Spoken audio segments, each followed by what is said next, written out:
Put the 4 boards in the middle of the table with the hospital in the top left, shrine in the top right, city in the bottom left, and school in the bottom right. Put the data board to the side of the locations. Choose one player to be the mastermind. Get the script cards for the script you are playing. The mastermind takes the secret script card, and the other players take the protagonists card. The mastermind takes the character cards of the characters in the script, as shown on the Mastermind Script Card, and places them in their starting positions, indicated by the highlighted section of the card. Place the loop marker on the data board, marking the number of loops in the scenario. Place the incident markers to mark the days of the incidents based on the script. Put the day marker on day 1. If the scenario indicates any counters to be placed at the beginning, place them. Place the rest of the tokens on the table. The mastermind gets the mastermind action cards, and each protagonist gets their set of action cards. Everyone also gets a player sheet turned to the side specified in the script. Decide on how much table talk you will use during the loops, varying from being able to talk about exactly what you're going to play to only being able to talk to each other between loops. Pick which of the protagonists will be the first leader and give that person the leader card.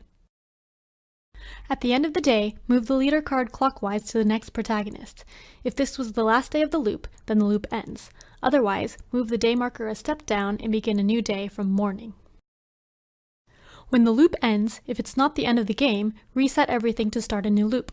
Move the loop marker one step down, remove all counters from the locations and cards, and place the characters back in their starting positions. Move the day marker back to day 1.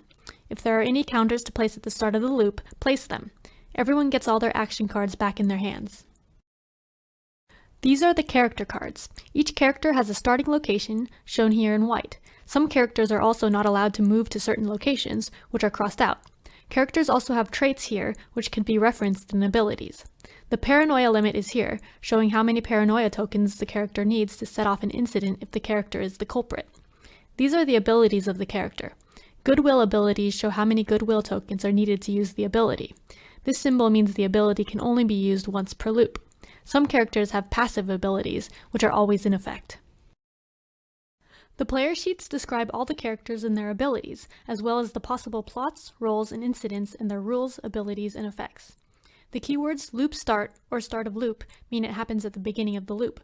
Mandatory means the mastermind must do it if the conditions are met. For example, when the key person dies, the loop ends immediately and the protagonists lose that loop. Optional means the mastermind can choose to use the ability. Mastermind ability is used during the abilities phase, which is right after the actions. Day end happens after the abilities phase. Loop end is only checked at the end of each loop. For example, in the giant time bomb plot, having 2 intrigue on the witch's starting location will cause the protagonists to lose the loop, but only after they've played through all the days. Whenever the mastermind uses abilities or rules from the script, do not say which ability you are using, only the results. This is the Protagonists Script Card, which is all open information. It will show what player sheet the script uses, either first steps or basic tragedy in the base game, which lets you know which plots are possible. The options for the number of loops for the script is here, and they're also shown in the Mastermind's handbook with difficulty ratings. For example, this script can be 3 loops for an easy difficulty, or 2 loops for a harder challenge for the protagonists. It also shows the number of days per loop, plus the incidents that can happen. Here's the Mastermind Script Card for the first script. The Mastermind card has secret information.